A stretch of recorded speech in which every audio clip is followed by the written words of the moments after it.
लेकिन अगर वही 3 दिन की सड़ी हुई दाल आपको पसंद आ गई तो आप दौड़ करके जाते हो, वो टेस्ट लग जाता है।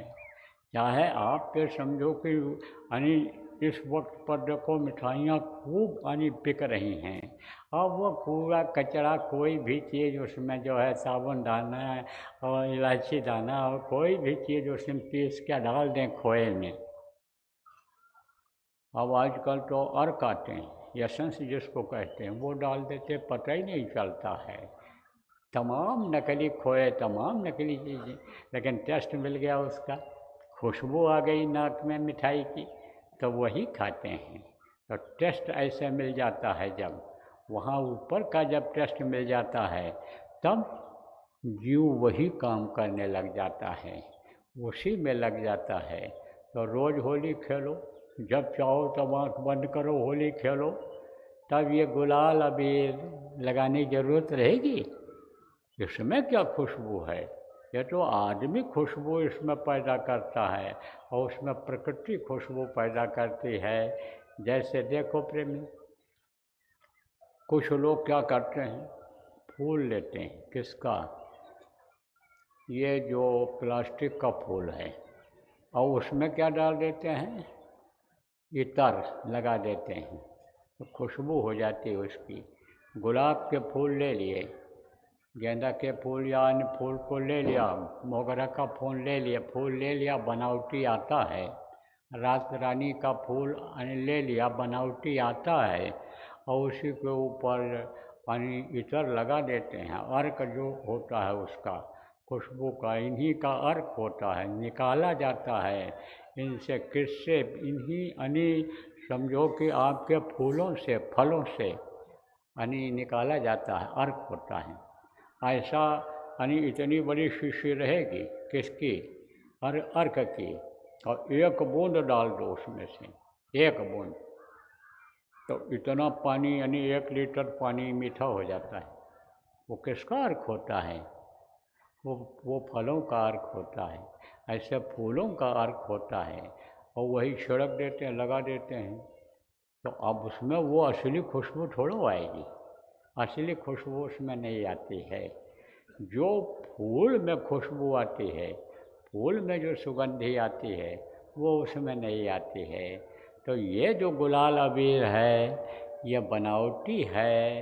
ये जिस तरह से प्लास्टिक का फूल बनावटी होता है, उसी तरह से ये बनावटी है, लेकिन ऊपर बनावटी कोई चीज़ है ही नहीं। वहाँ तो जिसको ओरिजिनल कहते हो, असली कहते हो, वो चीज़ है।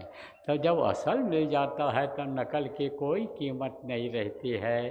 देखो सोना होता है, सोना को लोग यानी सोना का गहना बनाते हैं, और पीतल का भी गहना, अन्य धातुओं का गहना बना देते हैं, और सोने से ज़्यादा चमक उसमें रहता है, पॉलिश कर देते हैं, तो लोग देखते हैं तो कहते हैं सोना ही, सोना ही है। इनको बच्चियों को बताया गया कि भीड़ भाड़ में सोने का गहना पहन करके मत आया करो, और अगर तुमको पहनना ही है तो रोड गोल्ड का ये बाज़ार में मिलता है, ज़्यादा चमकदार रहता है, उसको पहन लिया करो। तो नकली पहनती हैं। चोर भी ले जाए तो रात भर पछताए, काट करके जंजीर ले जाए रात भर पछताए कि देखो 1 पैसे का नहीं बिका, ये इतना मेहनत किया हमने। पकड़े जाते तो मार पड़ती, क्योंकि अब अपने लोग बहुत होशियार हो गए हैं, वो पहचान हो गई उनकी, तप से पकड़ते हैं इसे। तो अब आप ये समझो प्रेमियों कि उसकी कोई कीमत नहीं है नकली का, और असली सोना हो तो हर जगह कीमत है। तो वो जो रंग है वो असला है, बाकी ये रंग जो हैं सब फीके हैं। तो प्रेमियों, वो होली देखोगे कैसे, इसी के द्वारा, जो अभी आपने सुमिरन किया, ध्यान किया, भजन किया, इसके द्वारा होली खेलने को मिलेगी। कोई खेले सतगुरु संग होली, यानी वो जो देवलोक में है, जहाँ यानी होली होती रहती है, उन देवताओं के साथ जब यह रूह जीवात्मा उन फरिश्तों के साथ ये रूह जीवात्मा जब पहुंच जाती है तो होली खेलती है जब वहाँ पहुंचती है। लेकिन पहुँचेगी कैसे? अब नए लोग कोई हों तो कहेंगे पहुँचेगी कैसे ये आत्मा? हम तो होली खेलना चाहते हैं। किसके संग होली खेलना चाहते हैं? जिनको भगवान कहा गया है, जिनको खुदा कहा गया है, हम उनके साथ खेलना चाहते हैं। कैसे खेल पाएंगे? अगर कोई युक्ति उपाय बताने वाला नहीं होगा कैसे पहुंच पाएंगे? समरथ गुरु मिल जाएं, सच्चे गुरु मिल जाएं, आप ये समझो मुर्शिद कामिल जिनको कहा गया वो मिल जाएं, तो होली खेली जा सकती है, वहाँ पहुँचा जा सकता है। तो वो रास्ता कहाँ है? इसी शरीर के अंदर आपको बताया है, इन्हीं दोनों आँखों के बीच से गया हुआ है, जिसके लिए कहा गया कि आयन के अधर दो चश्म के बीच खशम को खोल। किसने कहा? फ़कीर ने कहा। आयन माने ये चेहरा, आयन के अधर यानी इस चेहरे के आयन बीच में, चेहरे के बीच में। तो ये जो चेहरा है ये आपका, ये इसका बीच का हिस्सा कहाँ है? ये है आयन के अधर दो चश्म के बीच। चश्म माने आँखें, आँखों के बीच में खशम को खोज। खशम किसको कहते हैं? पति को, परमात्मा को। वो सबका पति है। ये जितनी भी रूहें हैं, जितनी भी जीवात्माएं हैं, यह सब स्त्री हैं, स्त्री लिंग में आती हैं। पति तो केवल एक वही है, पुरुष तो केवल एक वही है।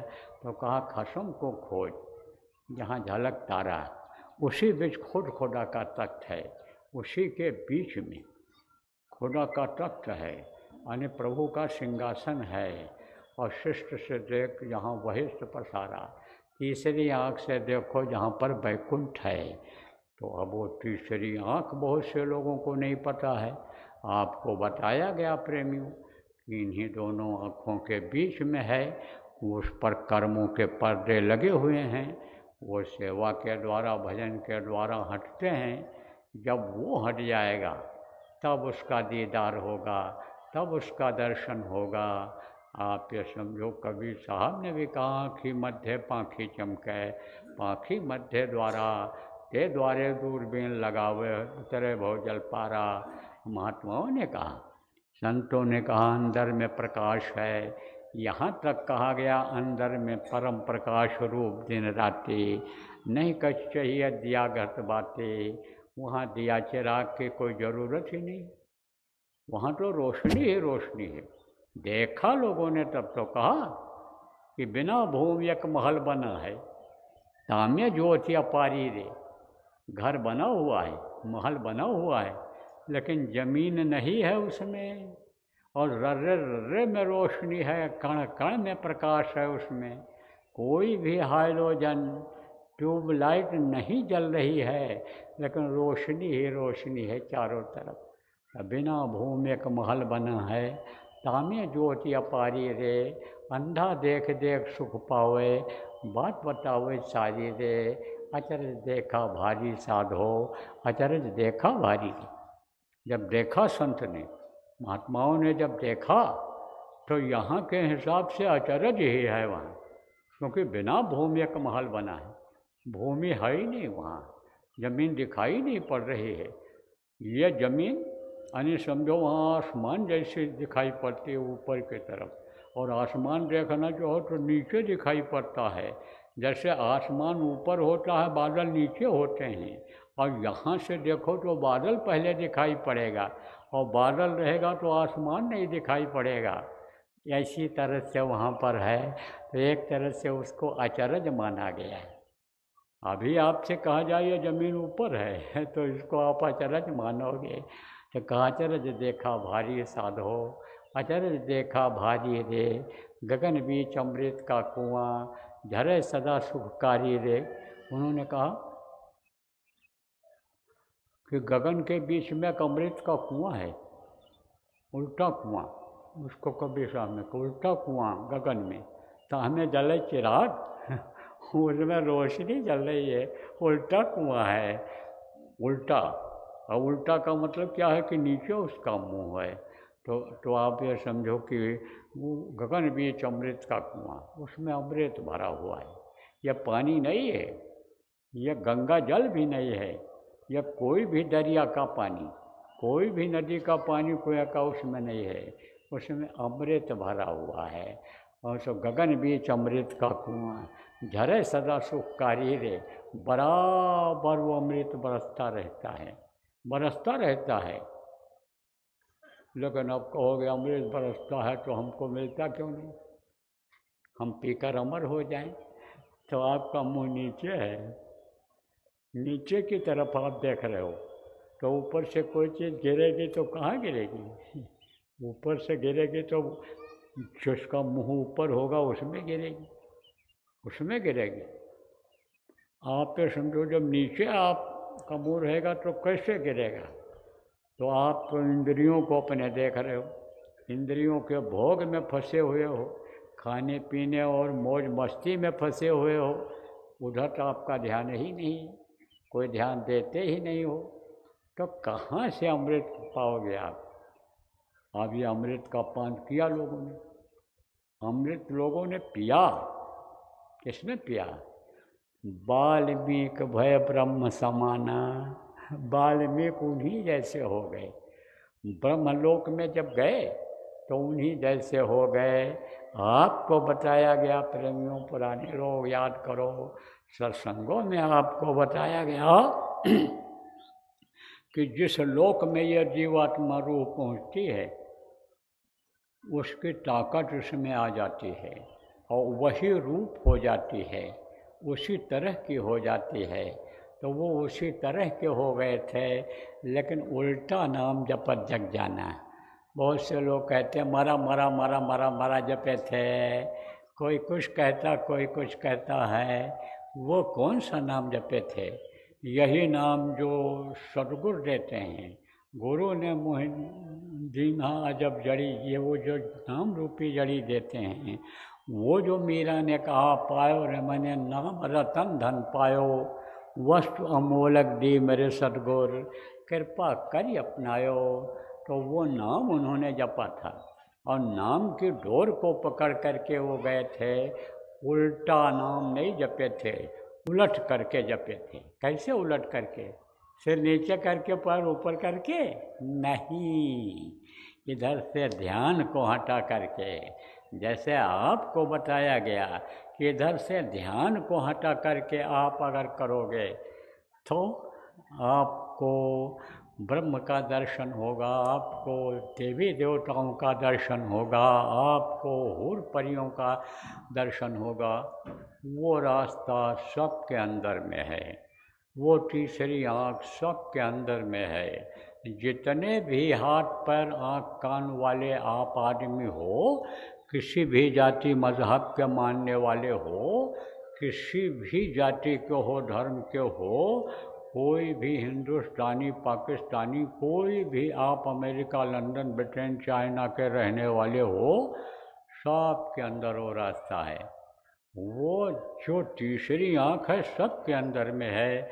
जैसे दो आँखें या बाहर हैं, सबके दो आँखें हैं, दो कान है, दो नाक है, सबके अंदर जैसा है। यानी कोई भी हो, किसी भी जाति का हो, कोई भी कर्म करने वाला हो, मजदूरी करता हो, आप समझो दुकान करता हो, खेती का काम करता हो, सबके अंदर वो है। तो ये चीज़ें सबके अंदर में हैं। तो अब आपको मैं बता रहा था कि भाई कोई भी कर सकता है।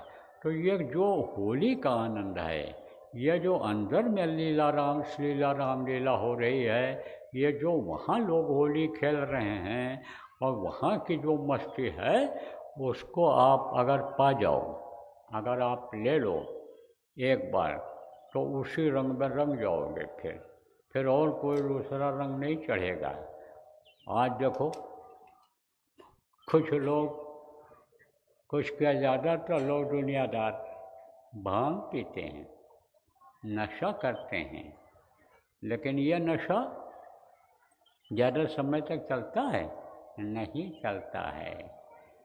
4 घंटा, 3 घंटा, 2 घंटा 10 घंटा 12 घंटा इसकी लिमिट है कि इतनी देर में ये उतर जाएगा।